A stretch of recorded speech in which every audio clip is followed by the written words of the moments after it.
everybody? This is Deshaun Cox with SoulFaces Media, and today we have fashion model Toi Steele here. Toi, tell us a little bit about yourself. Hello, everybody. I'm Toi Steele, originally from Charlotte, North Carolina. I'm currently in Atlanta, and it's definitely a pleasure to be here with SoulFaces Media today. And it is a pleasure for us to have you with us, Toi.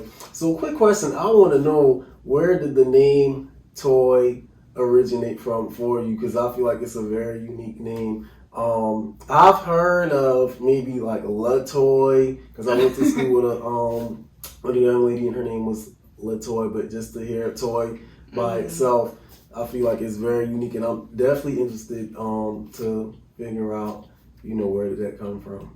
Not a long story. Toi is actually my middle name. My full name is Danielle Toi Steele, and for some reason, Toi has just been a nickname that everyone has stuck with. So, I feel like it's also kind of like an alter ego. I have Danielle, I have Danny, and then I have Toi. Toi is the outgoing, the extroverted, fun, spontaneous, adventurous. So I just feel like in regards to modeling, Toi is like the perfect name. Okay. So what inspired you to pursue modeling? What inspired me to pursue modeling? It would definitely have to be my mother. Growing up, I've always been a slender black woman. And as you know, when you're black, you're supposed to look a certain type of way. And I definitely didn't have the curves and all of those things. But my mother told me, one day I would get paid for being small. And that's definitely something that I did. But in high school, I joined the modeling troupe. I got scouted at a mall, ended up doing a photo shoot in New York, and I also was a part of a modeling troupe in college as well. So that's where my beginning started, in regards to modeling there. But it definitely, and also being a part of the band, marching with you, being a part of the Red Sea of Sound in high school as well, it definitely helped me boost up my self-esteem. Okay, so what was those college and high school modeling troupe experiences like for you? Those experiences were solely runway. And so when I started modeling, for the most part, it was runway. But getting into the real runway industry, high fashion, they have height requirements, and I'm very short.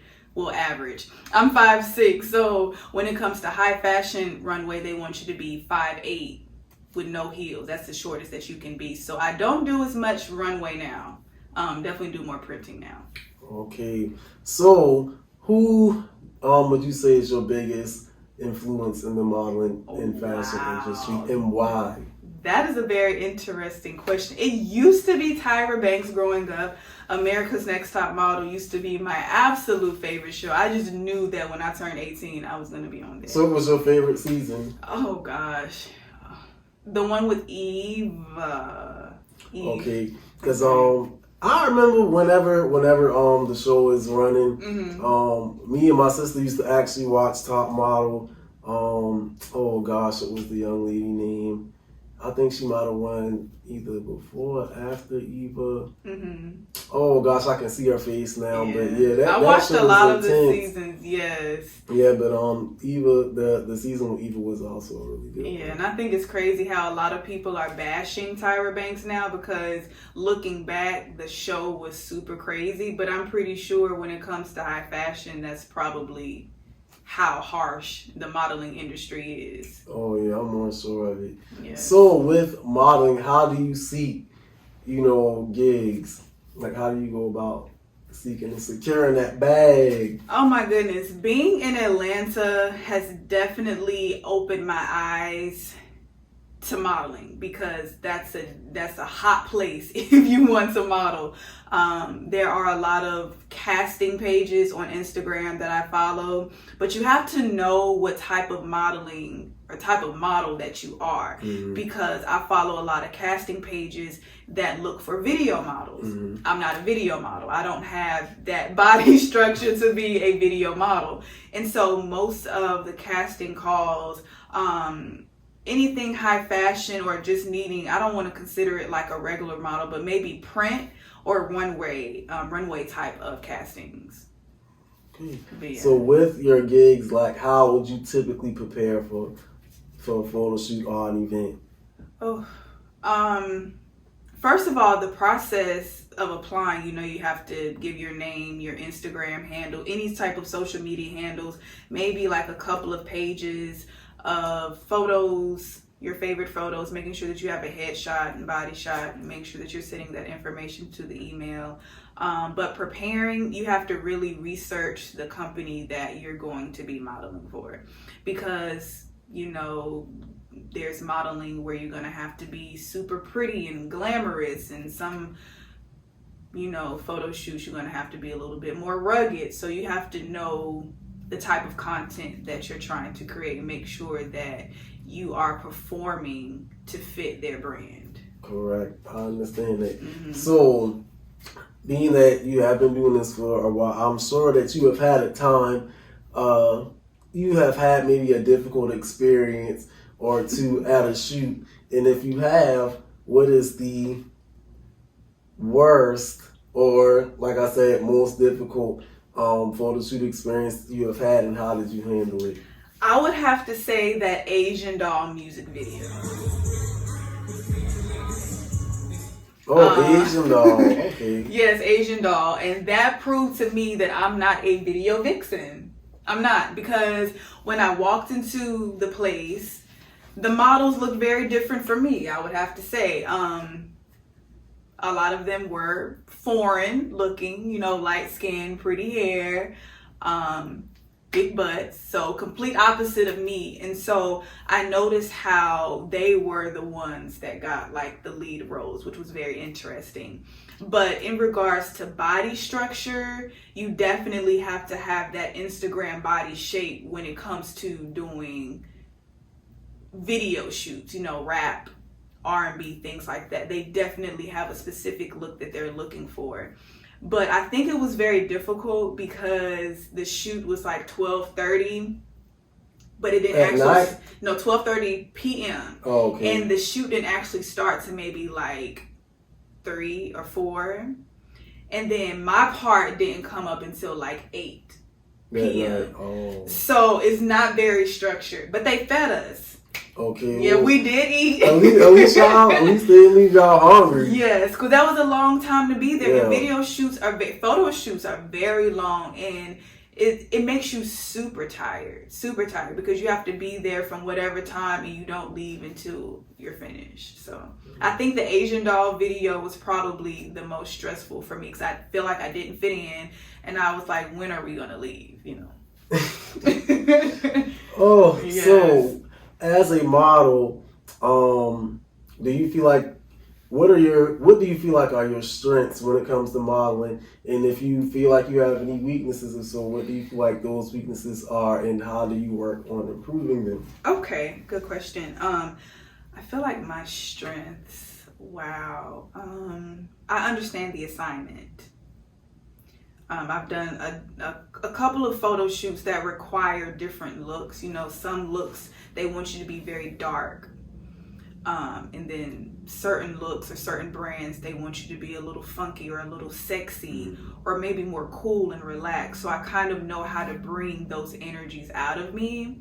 But I think one of my weaknesses will probably have to be when the photographer is like, okay, are you ready? Like it's time for the shoot to start. That first pose, and you're like, okay, what do I do? Because it takes a long time to warm up. And it's awkward because you don't know what to do with your body. And I think that's something that I'm going to have to get used to, is maybe studying more poses. But when the shoot starts, I feel like a beginner all over again. Wow. Which I can feel like hell, even with me just trying to take pictures on my own or whatever, and it's just like, take about 100 pictures before you find maybe one good one out the bunch. Yeah, we've done a photo shoot before, and it's always like when Sabrina was like, okay, we're ready to start, and we're looking at each other like, okay, so what do we do? It's always awkward in the beginning. Right. Yeah. Right. So what are your goals for your modeling career? Oh, goodness. Like, where could you see the Toi Steele brand within the next, let's say, 3 years? I want to be one of the world's most versatile models. Like the wigs, the braids, the bald, the glamorous, the sexy, the rough, the ragged. You want to make me, I can look like a boy, like whatever. I want to be that model that will be multifaceted. I just want to be able to do it all, you know. I just don't want people to see me as that one look. I don't want to be put in a box, you know. Okay, speaking of being put in a box, I am aware that you have been working with Killer Mike. And his brand, is it a brand, his business? Is it Swag? Yes, Swag Shop. Swag Shop. Yes. Swag Shop Edgewood in Atlanta, Georgia. So how did that whole opportunity even arise? So you probably don't remember this, but when we were, I think it was after the MEAC versus Swag performance, and we were actually trying to park on Edgewood, and I was in the car in the parking lot that's across from the Swag Shop. Okay. And I was waiting on you to park your car, and I was like, "That's Killer Mike right there." Oh yeah. That was before. I literally had just moved to Atlanta. I was like, "That's Killer Mike right there," and I had no idea what my life was about to be. I felt like my life was like foreshadowing in that moment when I saw him. I was literally in the parking lot of the Swag Shop. But I did a photo shoot for the wig company that does wigs for Real Housewives of Atlanta. And so I met a model there, and she put me onto the casting pages. Okay. So she sent me a post that was looking for bald models. It didn't say anything about Killer Mike. It didn't say anything about the Swag Shop. It said this is an urban shoot and it's not paid. And so I just sent my information in, and they hit me back, and they asked me for, you know, clothes sizes and things like that. Now, mind you, at the time I was working Sundays, and the shoot was on a Sunday. So I woke up that Sunday, and I was like, God, do I go to this photo shoot? I looked at my phone, and the manager from the Swag Shop texted me and was like, "Are you still coming?" And I said, let me call out of work. So I called out of work, went to the photo shoot. I get there, and I'm like, okay, this is the regular shoot. So I'm sitting there, and I see barbers coming in, you know, cutting hair. I'm seeing Swag Shop t-shirts. So I get on my phone, and I look up the Swag Shop, and I see that I'm already following them, because when I moved to Atlanta, I was trying to find a barber shop. Gotcha. And so I read the bio, and it says owner Killer Mike and Shay. I called my mama so quick. I said, Mom, I'm literally at a fashion shoot for Killer Mike. I had no idea. And later on, I found out that they set that shoot up to see who was really, who was chasing clout. Right, because they simply stated that it wasn't paid. And they didn't say anything about Killer Mike or the Swag Shop. So when I applied for it, they were like, okay, this is somebody that really wants to do it, and they're not trying to, you know, be a clout chaser or whatever. And it was Killer Mike. Met him, shook his hand, he hugged me. And he's such a nice guy. He hugged me, and they paid me. So, and then from then on, I just kept doing photo shoots with them and working with them, and they're just the nicest people I've ever met. So it's all about who you know. At that moment, that's when I realized that networking, you get cool with people because you don't know what connections people have. Mm-hmm. So, yeah. That's dope. So, your partnership with them, is it like a continuation, or was that just a one-time thing? No. Anytime they have new merchandise, because the Swag Shop has merchandise as well as Killer Mike has his own merchandise as well. So anytime they have new merchandise out, then I'll be one of the models for that. Oh, that's what's up, man. Yes. That's so dope. I think that's a real good look for you. Yes. I don't know how it happened, but it just fell into my lap. So, Toi, a young girl that's been following you on social media, keeping up with your every move, following your career, reaches out to you seeking advice about, you know, getting into modeling. What type of advice would you give her? Okay. The first thing that I would say is stay true to yourself, because you have to know your strengths and your weaknesses, like we were talking about earlier. So like I said, for me, video modeling is not my thing. So I wouldn't try to force myself to be something that I'm not. Okay, it's best that you do your best when you're natural, when you use your natural gifts, okay? Do what you're good at, I would say. Also know your weaknesses. Because be honest with yourself. You know, you can't do everything. There are some things that you can do, but just know this is not my lane. I'm not going to touch it. So just make sure that you are staying true to yourself. Also, understand that this is something that you have to continue to practice and continue to learn. You know, Pinterest is my favorite app. So continue to look at modeling poses, study and study and study, and make sure that you are putting yourself out there.